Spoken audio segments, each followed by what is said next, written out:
दोस्तों नमस्कार। बात करेंगे मकर राशि वालों की और देखेंगे कि ग्रहराज सूर्य का जो राशि परिवर्तन 14 अप्रैल 2022 को 8:56 पर बृहस्पतिवार के दिन होने जा रहा है, वह आप मकर राशि वालों के लिए किस प्रकार का रहने वाला है और इस समय में किस प्रकार के शुभाशुभ की संभावनाएं रहेंगी, कहां पर आपको चुनौती मिल सकती है, कहां पर सफलता मिल सकती है और कहां पर आपको थोड़ा सा सावधान रहने की आवश्यकता है या उपाय करने की आवश्यकता है, इन सभी बातों की चर्चा हम करेंगे। तो देखिए कि आप मकर राशि वालों के लिए ग्रहराज सूर्य जो हैं वह अष्टम भाव के स्वामी ग्रह होते हैं।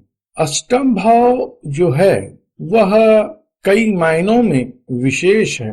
यह जो भाव है यह है ट्रांसफॉर्मेशन का, जो आपको अंदर से बदल दे, जो आप थे वह ना रहें और कुछ और बने।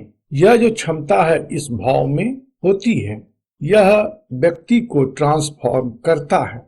ट्रांसफॉर्मेशन जब होता है, चाहे वह बेहतरी के लिए हो या और किसी बात के लिए हो, तो वह उतनी आसान प्रोसेस नहीं है, वह डिफिकल्ट प्रोसेस है और इस प्रोसेस में दुख है, दर्द है, विक्षोभ है, असंतोष है, गहन पीड़ा है। ये बातें जब जगती हैं तभी जाकर के व्यक्ति ट्रांसफॉर्मेशन के लिए मजबूर होता है, अपने आप को बदलने के लिए आगे बढ़ता है।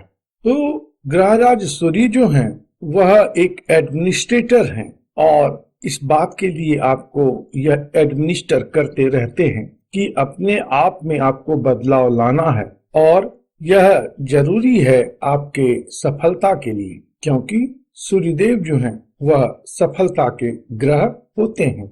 इसके साथ ही सूर्यदेव का एक और भी संदेश रहता है कि आपको जीवन में सफल होना है, आपको जीवन में सूर्य की तरह चमकना है, प्रभावशाली बनना है, आत्मविश्वासी होना है। जबकि मकर राशि वाले कहीं न कहीं कोई ऐसी गलती करते हैं जिससे कि उनकी सफलता जो है या उनका आत्मविश्वास जो है वह गड़बड़ स्थिति को प्राप्त हो जाता है। तो यहाँ पर आपको गलती करने से बचना है। यह जो अष्टम भाव है वह निज दोष का भी है, तो कुछ दोष आप लेकर के उत्पन्न हुए हैं और वह दोष कहीं न कहीं आपके कामकाज में, आपके सफलता में, आपके मान प्रतिष्ठा में वह बात मुखर हो जाती है और इन सब पक्ष को थोड़ा सा कुंद कर देती है। तो यहाँ पर आपको सावधान रहने की सलाह सूर्य के माध्यम से मिलती है।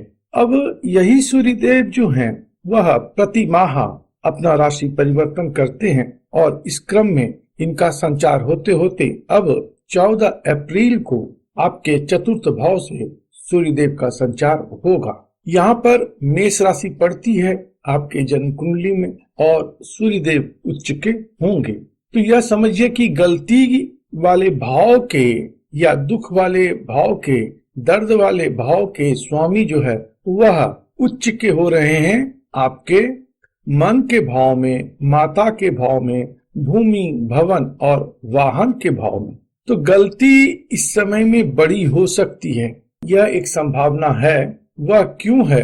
क्योंकि सूर्य जो हैं वह राहु के प्रभाव में रहेंगे। आपके मन के भाव में अर्थात सुख के भाव में सूर्य ग्रहण की स्थिति होगी, इसलिए थोड़ा सा सावधान रहना है।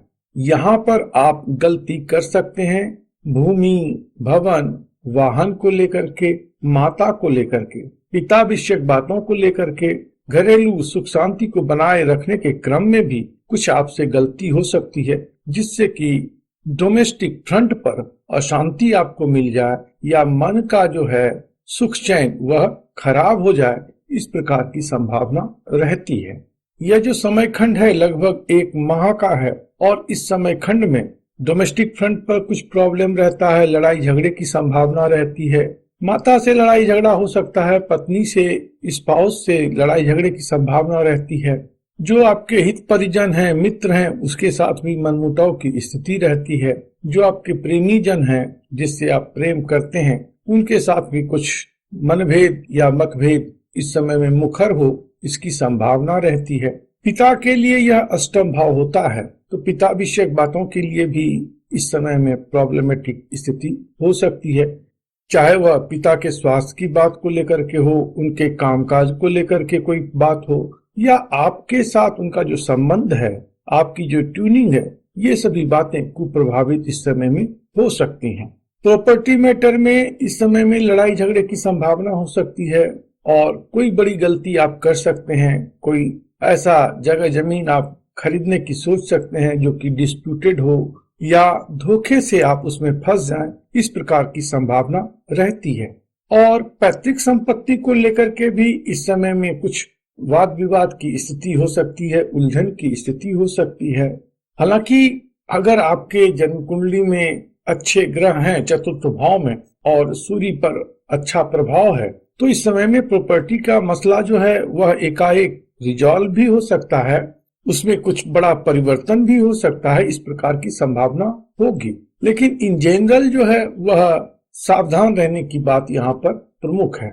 इस समय खंड में आपके वाहन में किसी प्रकार की गड़बड़ी हो सकती है, या आप कोई गाड़ी खरीदना चाहते थे, वह न खरीद करके कोई और दूसरी गाड़ी खरीद लें, जिससे कि आपको लगे कि यह जो निर्णय था वह गलत हो गया, मुझे यह गाड़ी नहीं बल्कि वह गाड़ी ही लेनी चाहिए थी। इस प्रकार की गलती इस समय में हो सकती है। घर परिवर्तन की संभावना इस समय में होती है। लोकेशन चेंज हो सकता है, चाहे वह किसी और कारण से हो, कामकाज के कारण से हो। कई लोग एक देश से दूसरे देश इस समय में रिलोकेट हो सकते हैं, एक शहर से दूसरे शहर में बस सकते हैं, इस प्रकार की संभावना रहती है। चतुर्थ भाव जो है वह वाहन का है, अष्टम भाव जो है वह दुर्घटना का है। तो आपको वाहन थोड़ा सा संभल करके चलाना है, रैश ड्राइविंग करने से बचना है, और गाड़ी का जो मेंटेनेंस है, उसकी जो सर्विसिंग है, उसको आप बाकायदा करवा लें। नहीं तो हो सकता है कि गाड़ी में कुछ समस्या आ जाए और उसके कारण से आपको कुछ परेशानी हो, यह भी संभव होता है। जो लोग रक्तचाप से पीड़ित हैं, हृदय की बीमारी है, उनको भी सावधान रहने की यहाँ पर आवश्यकता रहती है। जहाँ तक कामकाज को लेकर के बात है, तो देखिए कि सूर्यदेव जो है आपके चतुर्थ भाव से आपके कर्म भाव पर दृष्टि डालेंगे। यह तो अच्छा भी संकेत करता है, क्योंकि सूर्य का जब दृष्टि प्रभाव कहीं पर पड़ता है तो वह उस भाव को जगा देते हैं और उस भाव से संबंधित फल व्यक्ति को प्राप्त होता है।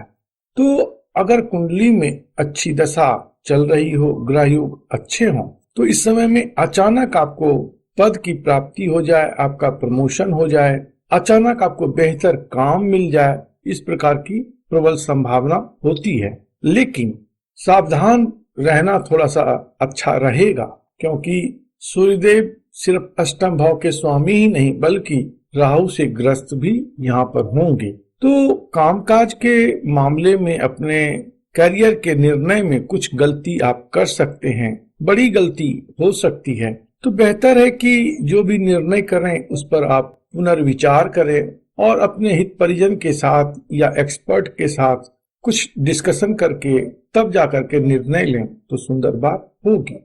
उपाय स्वरूप इस समय में सबसे बढ़िया तो यही है कि आप पिता का देखभाल करें, पिता की सेवा करें, उनका आशीर्वाद प्राप्त करें। आपके जो सीनियर्स हैं या प्रभावशाली लोग हैं, इन सबों के साथ अच्छा तालमेल आप बना करके रखें। इसके अलावा सूर्याष्टकम का आप नित्य प्रति इस एक माह तक अगर पाठ करते हैं तो वह भी बढ़िया रहेगा। हालांकि आपको सूर्याष्टकम का पाठ प्रतिदिन करना चाहिए, उससे कहीं न कहीं निज दोष का जो फैक्टर है वह कम होता है, वह कमजोर होता जाता है और धीरे धीरे जीवन में आप अच्छा निर्णय करते हैं और दुख दर्द की स्थिति कम होते जाती है। अचानक तौर पर जो मुसीबतें आती हैं, अचानक तौर पर जो नुकसान की बात होती है, ये सभी बातें दूर होती हैं। तो सूर्याष्टकम का पाठ करना, और सूर्यदेव को भी आप जल दे सकते हैं। सूर्यदेव ऐसे ग्रह हैं जो कहीं के भी स्वामी ग्रह हों, वह सर्वथा पूज्य हैं, क्योंकि समस्त संसार सूर्य से ही संचालित है। जितनी भी ऊर्जाएं हैं उसका स्रोत सूर्य ही है, इसलिए सूर्य सदैव पूजनीय है। तो प्रतिदिन आप सूर्यदेव को अर्घ देते हैं, सूर्योदय के समय वॉक करते हैं, तो इन सभी बातों से सूर्य आपके बेहतर हो जाएंगे। और जब सूर्य बेहतर होंगे तो गलतियां कम होंगी तो जीवन में सफलता का दर जो है वह बढ़ता जाएगा।